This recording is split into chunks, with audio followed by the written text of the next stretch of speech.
masih bersama Mbak Tere yang ada di Australia, yang selalu ceria, yang selalu berbagi cerita. Nah, kembali ke dapur kecilku, cerita nih bikin coto Makassar dan bikin yang namanya soto Surabayaan. Jadi teman-teman, cerita ini ikuti dulu ya bagaimana keseruannya Mbak Tere yang ada di dapur kecil yang selalu bikin sesuatu. Coto Makassar ini teman-teman, ini aku makan yang ketiga kali. Yang pertama aku di Makassar, yang kedua di Australia, yang ketiga di Australia. Kedua dan ketiga itu bikin sendiri ceritanya ya. Jadi coto Makassar ini kalau dimakan sama buras sama lontong, pokoknya selalu bikin kangen. Jadi ikuti terus ya untuk bikin coto Makassar ini teman-teman, ceritanya itu berat pokoknya. Seberat hatiku padamu cerita nih. Jadi kalau bikin coto Makassar ini harus punya yang namanya dalaman-dalaman sapi yo. Seperti ini, aku punya tetelan daging sapi, terus aku punya yang namanya paru, terus punya hatine sapi dan lain-lain.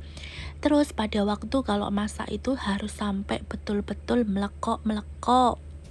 Ini ceritanya dipotong-potong, jadi sudah direbus bersama garam daun salam teman-teman ceritanya.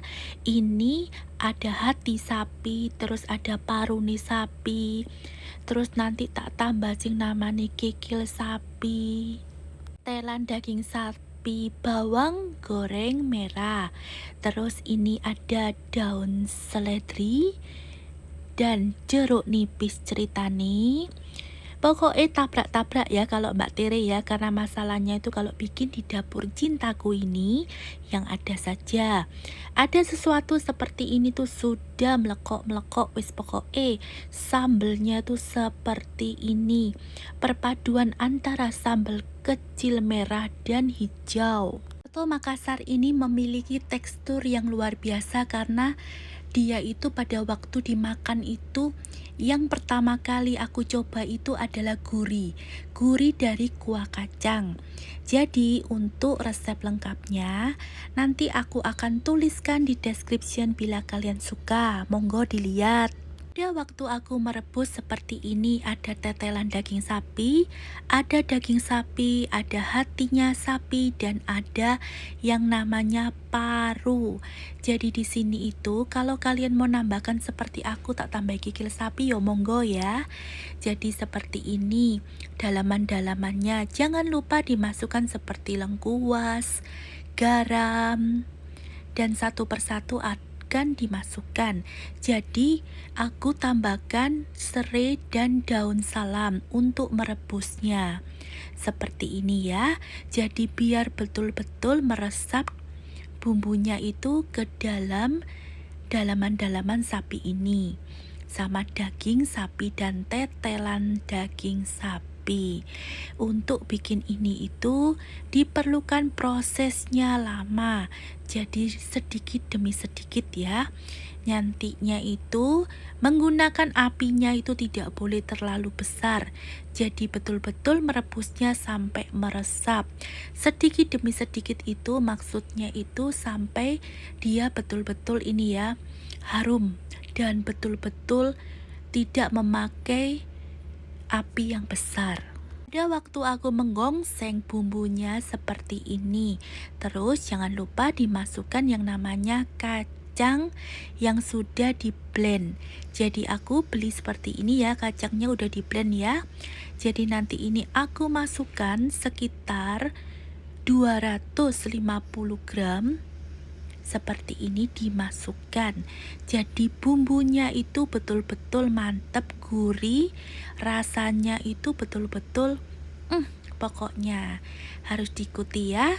Nah, setelah semuanya sudah direbus menjadi satu, terus jangan lupa dipotong-potong. Jadi di sini itu dimasukkan kembali ke dalam wadah yang besar atau panci yang besar. Setelah itu masukkan satu persatu hati sapi, terus sapi, dimasukkan tetelan-tetelannya sudah menjadi satu.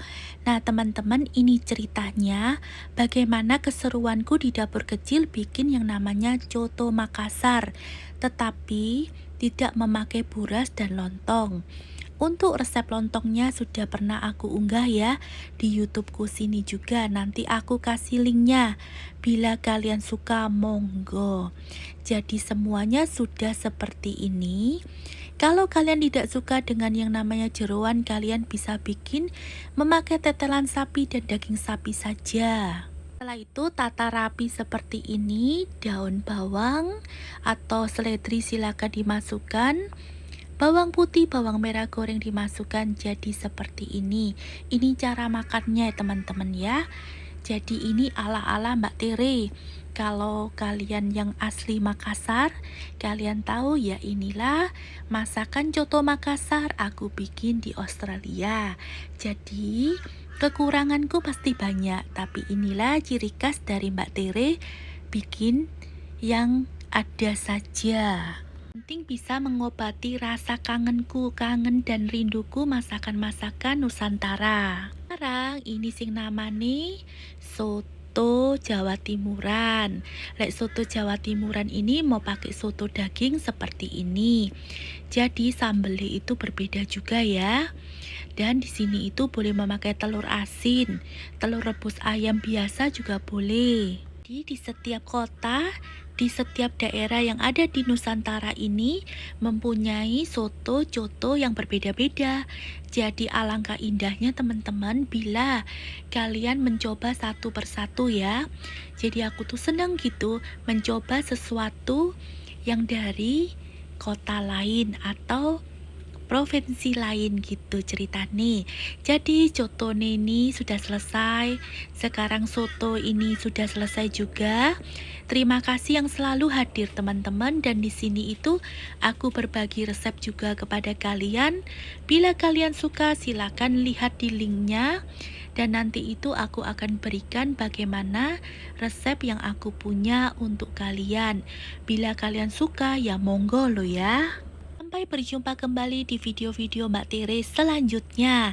Jangan lupa di like, di komen, dan di share ya kepada teman-teman tersayang, tercinta, dan kepada semuanya. Sampai berjumpa kembali. Terima kasih. Bye.